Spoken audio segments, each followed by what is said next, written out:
dalam konteks puasa ini memberikan filologi menahan diri dalam ranah mencapai ketakwaan. Harusnya ke sana Iya, gitu ya. enggak. Memang gitu, memang ke sana. memang. maksudnya Cuma seharusnya, yang iya. yang paradok di sini kata. Menahan diri ini adalah suatu kalimat pasif. Assalamualaikum warahmatullahi wabarakatuh. Saya duluan apa gimana? Gak apa-apa, Mbak. Lanjut. Hafal udah kok. Apa sama timingnya ya. Assalamualaikum warahmatullahi taala wabarakatuh. Halo pemirsa, jumpa lagi dengan kita di Simposium Today yang terbuka dan responsif. Nah pemirsa, sekali lagi saya ucapkan selamat menunaikan ibadah puasa di bulan Ramadan. Semoga kuat sampai akhir. Nah kali ini kita akan membahas tentang, karena momen-momennya puasa ya Kak ya. Iya, Kak. Jadi kita akan mengangkat sesuatu yang lebih religius, lebih momen-momen Ramadan Iya, lah. karena memang sekarang waktunya berpuasa, jadi kayaknya akan sedikit menarik apabila kita menyinggung tentang puasa itu sendiri. Bisa. Ya. Ketika kita berpuasa, maka kadang semua yang kita lakukan begitu ya, kadang kita merasa itu benar, padahal seolah jangan-jangan di situ ada yang kita tanpa kita sadar, di situ ada yang namanya paradoks. Nah, pemirsa, kali ini kita akan membahas tentang paradoks dari puasa. Kira-kira apa yang kita lakukan dan yang mungkin kita sudah salah memahami tentang makna dari puasa itu sendiri. Nah, untuk itu kita sudah saya hadirkan di samping saya. Coba tebak siapa? Benar sekali ya. Benar sekali. Belum Kak dijawab Lukman. sudah benar. Ada Kak Lukman Banu Zaman. Halo Kak Banu. Halo Kak, halo. Kalau ucap selamat datang, ini sudah kali keberapa ya? Sudah tidak bisa dihitung ya. Sudah bilang Jadi, halo, saya harusnya jawab hai tadi, cuma karena masih lapar tadi belum terlalu nyambung, saya jadi wajar, jawab halo juga. Jam rawan ya Kak ya, wajar. Jam rawan. wajar. Jam Energi berapa ini? tinggal. Oh ya, jam 4. Oh, ya. Jam 4. Jadi apa namanya? Kita akan membahas tentang paradoks puasa dengan Kak Banu. Ya, mungkin teman-teman sudah sangat kenal sekali. Di sini juga sudah banyak kita membicarakan tentang banyak hal tentang fenomena-fenomena kehidupan. Tentunya kali ini kita akan membahas fenomena paradoks. Saya tanya dulu ke Kak Banu, paradoks menurut Kak Banu itu apa sih? Enggak. Mungkin biar tidak terlalu kaku aja ya Mbak. Saya Iya, gimana? ingin Apa sebelumnya terlalu ingin nanya ke Mbak, kan Mbak moderator ya. Bukan moderator? Ya, pembawa acara ya. Enggak juga. Apa ini yang bener ini? Digaji dalam bentuk Mediator apa? ya. Oh, mediator. Oke. Antara pemirsa dan juga Kalau tamu. menurut Mbak mediator ya, kira-kira apakah akan benar-benar terjadi suatu paradoks dalam konteks puasa? Apakah puasa itu benar-benar mengandung paradoks atau tidak menurut Mbak? Sebelumnya bisa panggil Mbak Winda aja ya. Mbak Winda ya, Mbak Iya. Winda ya, Mbak Winda. Ada namanya di bawah. Iya. Buat yang belum kenal, tonton video pertama Simposium Today. Kalau ditanya tentang paradoks, apakah mungkin itu terjadi? Saya rasa mungkin, Kak. Karena begini, mungkin ini saya rasakan, teman-teman juga rasakan ya, bahwa rata-rata masyarakat kita itu masyarakat fikih gitu ya, yang terkadang juga bisa bukan nggak disebut sih, beberapa juga ada yang cenderung hanya lebih mengedepankan identitas simbolik gitu. Maka ketika kita sudah mengedepankan itu, bisa jadi di situ ada nilai-nilai yang tergerus. Sehingga apa yang kita anggap benar, jangan-jangan di situ ada kesalahan atau ada sesuatu hal yang mungkin tidak sesuai dengan kebenaran yang kita anggap itu benar. Ini seperti itu, Kak. Jadi iya gimana? Enggak. Kalau gimana? Kalau menurut Kak Banu itu kayak gimana? Gitu. Jadi cuma mau dilempar, oke. Iya, gimana Kak? Biar diskusi kan. Iya, saya kan mediator. Mungkin saya sebelum ke pendapat saya pribadi, saya akan mengajukan salah satu sumber pendapat dari pendapat ya, bukan pendapatan. Iya. Jadi ada salah satu dosen Universitas Paramadina, beliau mengajar tentang filsafat Islam dan kebudayaan Islam. Dia justru mengatakan bahwa agama kita ini sebenarnya mengandung banyak hal paradoks.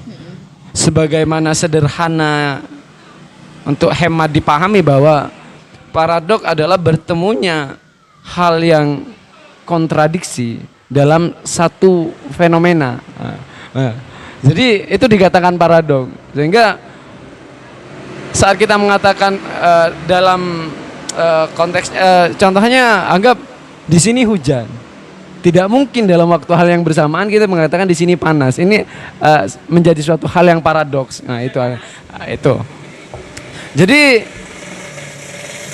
dalam konteks puasa, kata beliau mengatakan bahwa sebenarnya puasa ini mengandung logika paradoks, dikarenakan dalam konteks puasa ini memberikan filologi menahan diri dalam ranah mencapai ketakwaan. Harusnya ke sana Iya. gitu ya. Enggak, memang gitu, memang ke sana memang. Maksudnya Cuma seharusnya yang gitu ya. yang paradok di sini katanya. Menahan diri ini adalah suatu kalimat pasif, sedangkan mencapai ketakwaan itu adalah kalimat aktif. Sehingga ada paradok bagaimana kita bekerja di sini. Jadi bagaimana ini bisa tercapai saat perintah kita adalah menahan diri atau mempasifkan diri. Sedangkan di satu sisi kita itu diperintahkan untuk aktif menggapai sesuatu, kata beliau. Jadi di sini ada unsur paradoksal, di mana ada ketidaksesuaian premis yang dalam logika sederhana, logika yang linier dan mekanis itu menjadi hal yang paradoks karena dianggap suatu hal yang bertentangan. Seperti itu, Mbak. Tapi bagaimana kalau misalnya kalau kita ambil dari kata kerjanya gitu ya, dari verbnya ada menahan dan mencapai gitu kan. Itu yang dianggap di situ ada nilai-nilai paradoks. Ada paradoks lah ya. Ada paradoks. Tapi kan konteksnya mencapai ini dalam hal yang lain dan menahan ini juga dalam aspek lain gitu. Bagaimana? Apakah ini juga bisa disebut dengan paradoks? Nah, sebenarnya saya ingin mencapai kritikan di sana sebenarnya juga. Oh, Mbak. jadi maaf Kak. Iya, tapi nggak apa-apa kalau Mbak moderator sudah mengkritik di sana. Gimana? Jadi ini akan lebih menarik lagi sehingga kita berbicaranya dua arah. Jadi memang dalam konteks itu mungkin ada perbedaan kayak kalau beliau sebenarnya pernah mencontohkan juga bahwa Tuhan kita Allah ya, kalau dalam agama Islam itu menyebutnya sebagai Allah atau 99 nama yang disajikan dalam Al-Quran. Justru itu bersifat paradoks. Tuhan kita itu paradoks. Tuhan kita memperkenalkan dirinya secara paradoks, menggunakan logika paradoks. Gimana tuh Kak? Soalnya dalam 99 nama 99 nama yang diberikan, yang Allah sebutkan dalam Al-Quran, dia memberikan unsur-unsur kebertentangan antara satu dan lainnya. Contohnya? Contohnya dia mengatakan bahwa dia maha keras, tapi di lain sisi dia menyebutkan bahwa dia itu maha lembut. Ini menjadi suatu logika paradoks. Dan untuk membenarkan atau bukan membenarkan, mencapai suatu kesimpulan untuk memahami yang itu. iya bisa digunakan dalam konteks Mbak Winda tadi. Maksudnya ini bukan paradoks, ini hanya bentuk profesionalisasi Tuhan saja. Bagaimana dia menghadapkan diri pada suatu hal yang memang tidak semuanya sama. Iya. Menarik ya pemirsa.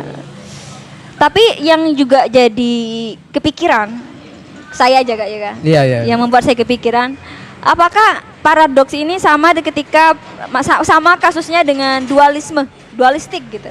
Karena begini, ketika misalnya kita contohkan dengan nama Adi Maha Keras dan Maha Lembut, itu kan logika dualistik kan. Jadi semuanya dipahami sebagai dualistik. Misalnya juga ketika kita bicara tadi mencapai dan menahan, itu seakan-akan dua wajah koin ya, dua wajah koin yang saling bertentangan gitu kan. Dan apakah ini juga termasuk atau merupakan bagian dari gejala-gejala paradoks atau kayak gimana Kak?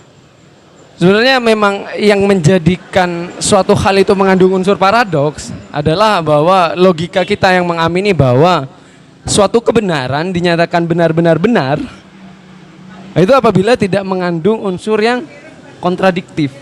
Nah, jadi disepakati bersama iya, itu jadi benar gitu.